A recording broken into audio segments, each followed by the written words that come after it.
Hello everyone, I'm Diamond Favour. I'm one you all know as Willie and I share with you continuing the series Dreams and Interpretation. And let me just quick on it. Then the number 8 one is when you dream seeing fruits, wonderful fruits, and the mangoes, and pineapple, and bananas, and fruits meant blessings, but a kind of fruit. If it's red pepper, it means hardship. If it's coconut, it's hardship. Anything hard in the dream is hardship. But if it's fruits, and you observe that people keep telling you, oh, it's blessings, and the blessings are not coming forth. You should know there's a problem. All you gotta do is pray, tell the Lord to help you, and you seek spiritual help, spiritual help for a prophet to help you to make those things come to bear in your whole life. Because it's not a good thing when you're dreaming, seeing good fruits and you're poor. You're not getting things. When it means blessings coming forth or blessings you're meant to be in your life. Do you understand? And the ninth one is when you dress in so elegant, so rich in the spiritual realm. The spiritual you look so honorable in the midst of rich folks, men and women with honor, women of substance. When in the physical realm you're very poor, there is a problem. What the dream is trying to tell you, that is who you are, who you're supposed to be. And what you need to do in checking the physical realm is check the kind of friends you have, the environment, the kind of people you move out with. But that dream is telling you, move out to where people of substance are, because that's what you're meant to be. And if you cannot seek for spiritual help to help you, to guide you on it, And the tenth one, which is kind of common also, is having sex in the dream. Sex, yeah, S-E-X, having sex in the dream. Even if you're having sex in the dream, be it your spouse, boyfriend, girlfriend, wife in the house, husband in the house. And sometimes you're having sex, known faces, unknown faces. Anything sex in the dream, it's never a good thing. And I'll give you an example. You see, in the spiritual realm, there's what we call spiritual transaction, business transaction, market transaction. There's always a transaction at midnight, even in the spiritual realm. Like for instance, you see first someone says, oh, I want to be rich at all costs. They go to join an occult, they go to a native doctor and say, okay, we're going to do it for you. So what they do is, they will now consult those spirits in the spiritual realm. And once they consult them, those spirits will now look for who to have sex with. Someone with glory. So when they have that sex with you, they now do what they call transaction. They take that good thing away from you and give you the bad one. So they take that good thing and give it to that person. So any sex in the dream is never a good thing. So and if you want to pray the way, it's not, oh Lord help me, not a kind of prayers.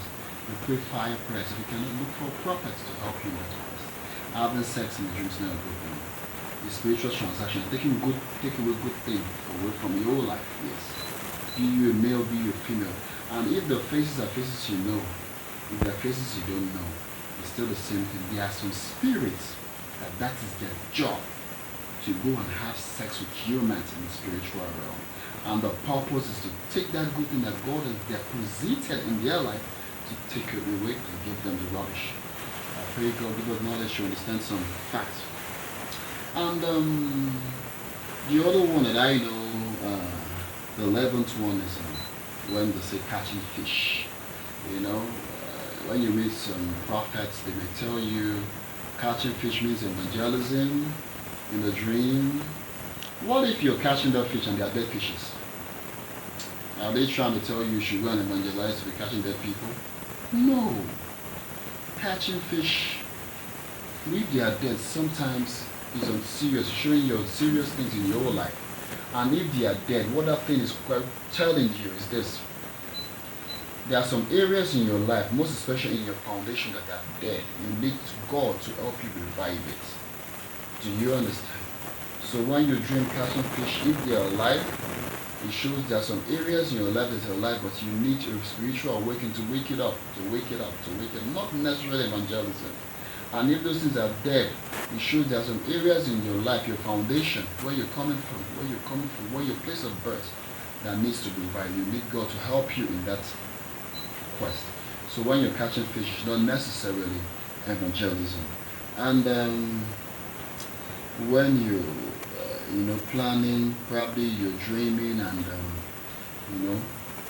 maybe you're dreaming and you're planning some stuff with some certain people. Maybe people you know, people you don't know, maybe associates, colleagues, friends in school, students, your fellow students. If they're happy with you in that dream, and you guys are discussing right, it's a good thing. It tells that people around you want you to succeed. There's some things they want you to succeed. But if they're arguing with you, it shows there's envious spirits. They envy you. And they're looking for every means to bring you down.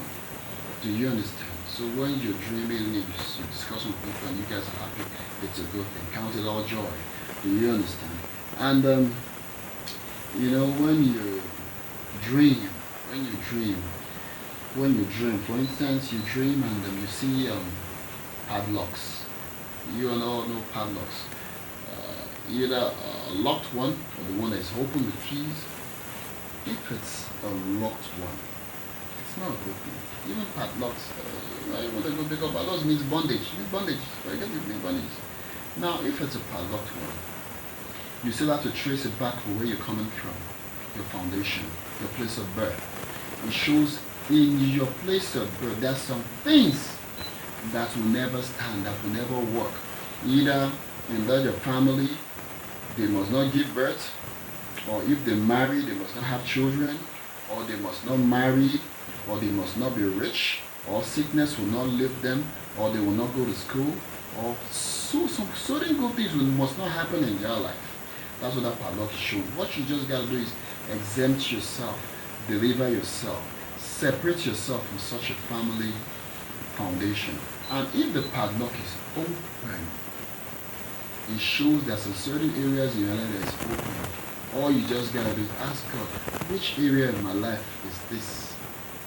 And the Lord will surely help you, because Amos 3:7 says, surely the Lord will do nothing but to reveal it in secret unto his servant the prophets. And the 14th one is, when you dream, you see yourself driving, and then staring and cool. And in the physical room, you ain't got a car, or you're driving and someone else is driving also by the side, and there are crowds cheering you, people are talking about you, people, or it shows as a competition. You have someone in competition with you in the physical realm. Do you understand?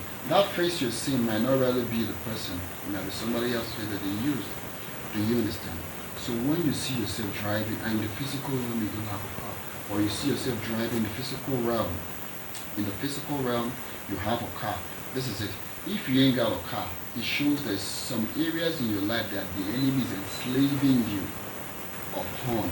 But if you have a car that you're driving in the physical realm, it shows there's someone in competition with you. And what the person wants to go ahead of you, so that they will say, oh, this one is far better than this person. It happens mostly in families. It happens mostly in place of work. It happens mostly in competition though. So when you see to experience competition and enslavement, all you gotta do is, like I said, you seek the face of God, you look for a prophet to help you in it, and to the glory of God. If you believe you have a deepened faith inside of you, the Lord will surely deliver you. I remain Prophet Diamond, a favour, the one you all know as William.